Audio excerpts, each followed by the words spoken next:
Dear students, स्वागत है आपका आपके अपने यूट्यूब चैनल मनोहारी मैथ्स में। आज हम लोग इस वीडियो में एक चर में रेखीय समीकरण linear equation in one variable का अध्ययन करेंगे। और जो टॉपिक है वह न केवल एनसीईआरटी बुक के लिए, न केवल परिषदी बुक के लिए, जितने भी तरह के बुक कह लीजिए, जो भी बोर्ड कह लीजिए, कक्षा 8 में पढ़ने वाले बच्चे के लिए बहुत ही इम्पोर्टेंट है। तो आप इसको देखिए और समझिए कि यह एक चर में रेखीय समीकरण क्या होता है, कहाँ से इसका उत्पत्ति होता है, कैसे इसको हल करते हैं, परीक्षा में किस तरह के प्रश्न आते हैं, सब के सब आपको इस वीडियो में मिल जाएगा। तो यहाँ पर देख रहे हैं एक कथन लिखा हुआ है, किसी संख्या में 5 जोड़ दिया जाए तो संख्या 15 प्राप्त होती है। किसी संख्या में 5 जोड़ दिया जाए तो हमको 15 प्राप्त होता है या 15 के बराबर हो जाता है। किसी संख्या के दोगुने में से अगर 6 घटा दिया जाए तो संख्या हमको 14 प्राप्त होती है। इस तरीके से बहुत सारे कथन हो सकते हैं और उसको हम मान लेते हैं कि माना हुआ संख्या x है, तो कह रहा किसी संख्या में 5 जोड़ने पर, जोड़ का मतलब प्लस हो जाता है, तो संख्या हमको 15 प्राप्त होती है, अर्थात 15 के बराबर हो जाता है। तो जो कथन था वो अभी गणितीय रूप में लिख दिया गया है। यहाँ पर देखिएगा, किसी संख्या के दोगुने में, किसी संख्या में 2 से गुणा करेंगे, x में अगर 2 का गुणा करते हैं तो 2x हो जाता है। तो किसी संख्या के दोगुने में से अगर 6 घटा दिया जाए तो हमको क्या मिलता है, 14 प्राप्त हो जाता है। वैसे अगर देखा जाए कि वो कौन सी संख्या है जिसमें 5 जोड़ने पर 15 प्राप्त होता है। आप समीकरण नहीं जानते हैं, हल करना बिल्कुल नहीं जानते हैं, इससे बिल्कुल आप अनभिज्ञ हैं, अपरिचित हैं, तो वैसे तो आप बता ही सकते हैं प्रीवियस नॉलेज के आधार पर कि किस संख्या में 5 जोड़ा जाए तो हमको 15 प्राप्त होगा। उत्तर आएगा, बिल्कुल सही सोच रहे हैं आप, उत्तर 10 आ जाएगा। तो 10 में 5 जोड़ेंगे तो हमको 15 हो जाएगा। तो जो कथन था किसी संख्या में 5 जोड़ने पर हमको 15 प्राप्त होता है, तो आप वह संख्या क्या निकाल लिए, 10 निकाल लिए। लेकिन बीजगणित में उस कथन को हम बीजगणितीय रूप में कैसे प्रदर्शित करेंगे, मान लेंगे कोई संख्या x है, तो माना कि संख्या x है, x में 5 जोड़ दिया जाए, यानी कि x धन 5 कर दिया जाए तो 15 प्राप्त होता है। x धन 5 बराबर 15 हमको यह गणितीय कथन मिल गया। अब ये गणितीय कथन है क्या, समीकरण, नया शब्द आ गया है यहाँ पर, समीकरण, इक्वेशन। तो क्या होता है यहाँ पर देखेंगे, x का मान हम अगर 10 भरेंगे तभी 10 में 5 जोड़ेंगे तो 15 होगा। 10 के अलावा पूरे नंबर सिस्टम में, पूरे संख्या पद्धति में कोई भी ऐसी संख्या नहीं है जिसमें 5 जोड़ दिया जाए तो उत्तर हमको 15 प्राप्त हो जाए। इसका मतलब x का एक और केवल एक ही वैल्यू है और वो है 10, जिसमें 5 जोड़ेंगे तो 15 आ जाएगा। अच्छा, यहाँ पर भी जरा देख लेते हैं।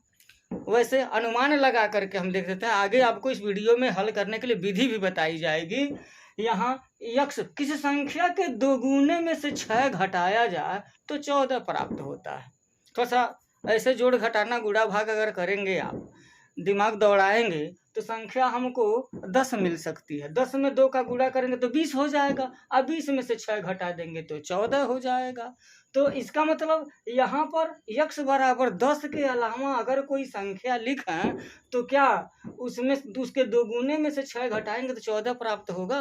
बिल्कुल नहीं, बिल्कुल x का मान जो है 10 और केवल 10 ही होगा। इसका मतलब क्या है, ये भी जो कथन है x के एक यूनिक मान और वो है 10 के लिए सत्य है।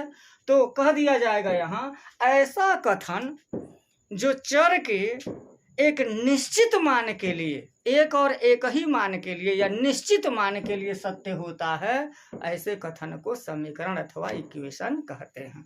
अब यहाँ पर समीकरण की परिभाषा हमारे पास आ गई है, तो हमको इसी तरह की संख्या के विषय में पढ़ना, और इसका जनरल रूप हो जाता है, ऐसे लिख दें, ax प्लस बी बराबर 0 या ax बराबर माइनस बी, या यहाँ पर हम ये भी लिख सकते हैं ax प्लस बी बराबर सी लिख सकते हैं। ध्यान दीजिएगा, ये भी रेखी समीकरण है, ये भी रेखी समीकरण है, ये भी रेखी समीकरण है, समीकरण हो गया। लेकिन सब देखा गया रेखीय।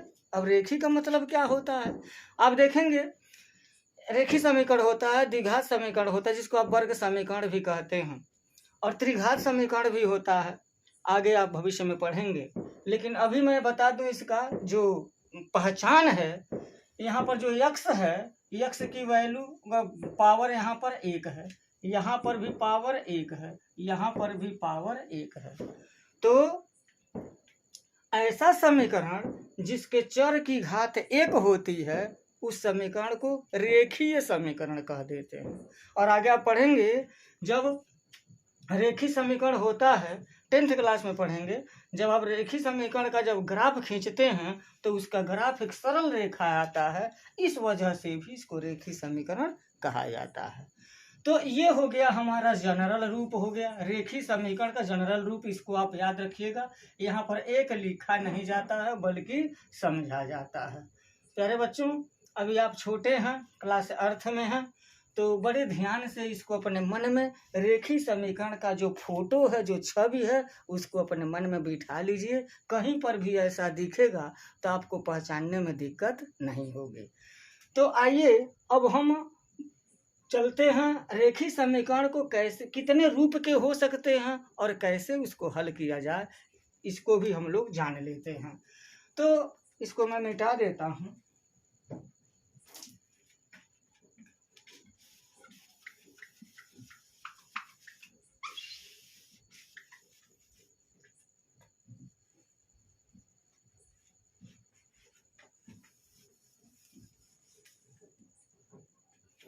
आइए देखते हैं, यहाँ पहला रूप इसका यूं होगा, अगर x प्लस बी बराबर c है, ऐसा हो सकता है। तो x का मान ज्ञात करने के लिए हमको x लिख देंगे, बराबर लिख देंगे, और c है तो यहाँ c लिख देंगे। और ये जो b है, ध्यान दीजिएगा, x वेरिएबल है, b और c कांस्टेंट है। कांस्टेंट मतलब चर और अचर दो तरह की राशियां होती हैं। x का मान कुछ भी हो सकता है, बदल सकता है, लेकिन b और c का मान जो है बिल्कुल कांस्टेंट होता है। तो x बराबर c लिख देंगे, और प्लस b, देखिए यहाँ पर बराबर है तो यहाँ पर बायां पक्ष है और दायां पक्ष है, दो पक्ष हैं। और ये समझ लीजिएगा कि ये बराबर एक ऐसा मशीन है जिसको अगर ये पार करके आएगा तो उसको धन को ऋण बना देगा, ऋण को धन बना देगा।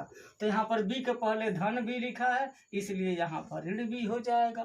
तो x बराबर c ऋण भी हो जाएगा, और इसको आप बड़े फटाक से हल कर सकते हैं। संख्या घटाना है बस हमको, क्लियर है। दूसरे तरह का यहाँ पर समय x माइनस बी बराबर c, एक ही तरह के मैं ले रहा हूँ, सिर्फ चिन्ह का परिवर्तन है ताकि आपके दिमाग में फिट बैठ जाए। तो यहाँ पर क्या हो जाएगा, x बराबर c तो लिख देंगे, ऋण भी है तो इधर बराबर के जब इधर जाएगा, बाएं पक्ष से दाएं पक्ष में जाएगा, तो ऋण b का धन भी हो जाएगा। और c में b को जोड़ना आपके दाएं बाएं का खेल है। तीसरा देख लेते हैं किस टाइप का हो सकता है।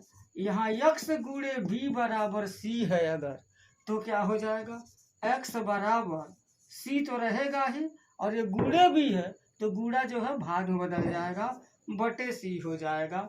मैं समझता हूँ आप c में b का भाग बड़ी आसानी से दे सकते हैं। अगर बटे में है, भाग नहीं जाता, दशमलव में दे सकते हैं, या नहीं वैसे भी छोड़ देंगे तब भी कोई दिक्कत नहीं है।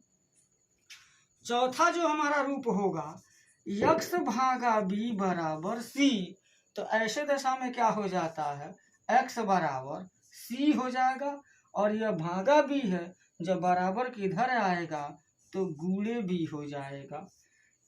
अर्थात आप देख सकते हैं गणित में 4 संक्रियाएं होती हैं, जोड़, घटाना, गुणा और भाग। तो देखिएगा यहाँ पर जोड़ ऋण में बदल जाता है, ऋण धन में बदल जाता है, यहाँ गुणा भाग में बदल जाता है, और भाग गुणा में बदल जाता है। बिल्कुल हो गया। अब एक टाइप का और बचता है, आपको कहीं न कहीं ये सवाल मिल जाएगा, तो इसको भी आप देख लीजिए। जैसे मान लिखा हो कि x बटे ए बराबर b बटे c दे दिया हो, इस टाइप का दे दिया हो, तो क्या करेंगे आप। तो इसके लिए भी कोई दिक्कत नहीं है। यहाँ पर पहले हम तिरछा गुणा करते हैं, यक्स में सी का गुणा करेंगे तो बराबर ए गुणे बी हो जाएगा, और यक्स गुणे सी बराबर ए गुणे बी। अब गुणे वाला है तो तीसरा वाला रूल देख रहे हैं, गुणे बी है तो भागा बी हो जाएगा सी हो। यहाँ पर क्या हो जाएगा, एक्स बराबर ए गुणे बी गुणे सी है तो बटे सी हो जाएगा। यहाँ पर काम बन जाएगा। ऐसा हो गया। एक तरह का और क्वेश्चन आपको आ सकता है, जैसे मान लिखा हो कि यक्स बटे ए बराबर बी लिखा हो, केवल बी लिखा हो, तब घबराइएगा मत। आप ऐसा कह सकते हैं यक्स बटे ए बराबर बी है और यहाँ पर क्या है, बी बटे कुछ नहीं है तो एक मान लिया जाता है। कोई भी पूर्णांक हो तो उसका हर एक मान लिया जाता है, बी बटे एक हो जाएगा। और जब ऐसा हो गया तो आप देख पा रहे हैं पांचवा वाला रूल जो है लागू हो रहा है। भिन्न बराबर भिन्न की तरह का था तो तिरछा गुणा कर लेते थे, यक्स गुणे एक बराबर ए गुणे बी या यक्स बराबर सीधे ए गुणे बी हो जाएगा। प्यारे बच्चों, इतना ही रूल है linear equation in one variable में, मात्र इतना ही रूल है। इसको वैसे तो कहने के लिए तो 5 ही है, छठवां तो मैं वैसे बना दिया। आप 5 रूल अगर जानेंगे, कुछ नहीं करना है। धन बदलता है ऋण में, ऋण बदलता है धन में, गुणा बदलता है भाग में और भाग बदलता है गुणा में। अब भिन्न बराबर भिन्न है तो क्रॉस मल्टीप्लिकेशन तिर्यक गुणा कर लेते हैं और हमारा सवाल हल हो जाता है। कोई भिन्न अगर कोई पूर्णांक दिया उसका हर कुछ नहीं लिखा है तो हर को आप एक मान लेते हैं, मान करके आप हल कर लेते हैं। तो ये तो हो गया रूल। और रूल आपको तब तक समझ में नहीं आएगा जब तक आप कम से कम प्रत्येक रूल पर एक एक सवाल ना हल कर लें।